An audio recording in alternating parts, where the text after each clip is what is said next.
Board exam यह आपकी जिंदगी का वो समय जब आपके घर वालों के साथ साथ आपके मोहल्ले वाले भी आपको पढ़ने के लिए गए थे। बेटा अब तुम 10th में आ गए हो, बस इस एक साल दबा के मेहनत करना क्योंकि अगले साल से तो तुम्हारे मजे ही मजे है। और भाई इस एग्जाम की खास बात ये कि भाई ये एग्जाम 1.5 महीने तक चलता है। इतना लंबा एग्जाम क्यों? और आपके मन में बस एक ही बात चल रही होती कि भाई यार कब ये बोर्ड एग्जाम खत्म होगा और मुझे मेरी वेकेशन मिलेगी। लेकिन मेरे साथ तो कुछ अलग ही हो गया था जिसकी मैंने कभी कल्पना भी नहीं की। और हाँ, इस स्टोरी के अंदर मैं अपना पूरा पर्सनल एक्सपीरियंस देने वाला हूँ। तो फिर चलो शुरू करते हैं। तो बात है तब की जब मेरे 10th के बोर्ड एग्जाम शुरू ही होने वाले थे और मेरे रिश्तेदार तो बस मुझसे एक ही चीज पूछ रहे थे, और बेटा तैयार हो अपने बोर्ड एग्जाम के लिए? हाँ अंकल पूरा तैयार हूँ। लेकिन भाई अंदर ही अंदर मुझे पता था कि मेरे एग्जाम कुछ खास अच्छे नहीं जाने वाले, क्योंकि भाई मैंने ज्यादा कुछ पढ़ा ही नहीं था। और भाई एग्जाम से एक दिन पहले मैंने सोच लिया था कि भाई आज तो पूरी रात पढ़ूंगा, पूरे सिलेबस कवर कर दूंगा, सारे वन शॉट लेक्चर देख लूंगा, भाई अच्छे मार्क्स लाने मेरे को बस इस बारी। और भाई जैसे ही मैं रात को अपनी पढ़ाई चालू की कुछ 10 या फिर 10:30 के आसपास, तभी मेरे फोन में एक नोटिफिकेशन आया। और भाई मैंने सोचा कि अभी थोड़े रील्स देख रहे थे, कुछ 5-10 मिनट बाद चालू करूंगा पढ़ाई, क्या ही हो जाएगा इन 5-10 मिनट में। और भाई ये सबसे गलत डिसीजन था यार मेरा तब का। और भाई तभी मेरी मम्मी बोलती है, बेटा अब आजा सो जा,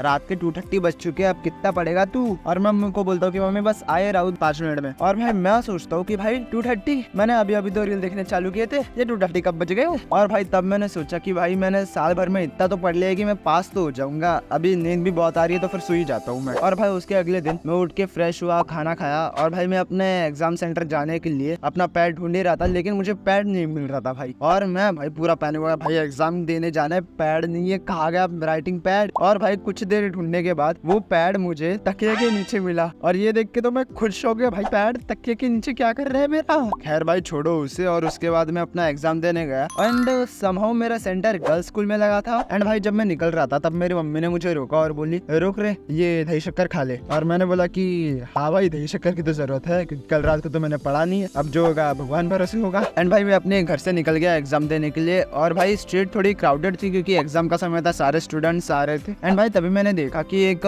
डॉग एक कैट को चेस कर रहा है। तभी मैंने सोचा कि भाई मुझे तो अपने मैथ्स का पेपर सॉल्व करना है, ये वाइल्ड लाइफ डॉक्यूमेंट्री नहीं। फाइनली मैं अपने स्कूल के गेट तक पहुंच गया और वहाँ ऑलरेडी लाइन लगी थी, और वहाँ मुझे मेरे कुछ दोस्त लोग भी मिल गए थे, तो मैं उनके साथ अपने एग्जाम सेंटर के अंदर चले गया। और क्लास के अंदर बैठते ही टीचर कुछ इंस्ट्रक्शन दे रही थी, वो बारकोड वगैरह लगाना रहता है उसका। और फिर कुछ देर बाद इन्विजिलेटर ने बोला स्टार्ट राइटिंग योर एग्जाम। और भाई मैंने प्राउडली अपना ज्योमेट्री बॉक्स ओपन किया, और भाई मैं शॉक हो गया क्योंकि भाई वो मेरा ज्योमेट्री बॉक्स था ही नहीं। उसके अंदर मेरी बहन के मेकअप करने के सामान थे, जिसके अंदर nail polish, hair clip, glitter pen वगैरह था भाई। उसके अंदर सब लोग अच्छे से सर्कल और ट्रायंगल बना रहे थे, और मैं सोचा था भाई यार मैं क्या करूँ, पेपर डेकोरेट कर दूं क्या अभी इससे मैं? और भाई इतने में मेरा दोस्त मुझे विस्पर करके बोलता है कि दर्शन हमें मैथ्स का पेपर सॉल्व करना है, ना कि फैशन डिजाइनिंग का प्रोजेक्ट। और भाई लकीली मेरे दोस्त ने एक एक्स्ट्रा कंपास बॉक्स लाया था और वो उसने मुझे दे दिया। और भाई मैंने ट्राई करा एक अच्छा परफेक्ट सर्कल बनाने का, लेकिन यार उसका कंपास ना थोड़ा लूज था, तो फिर वो सर्कल ना थोड़े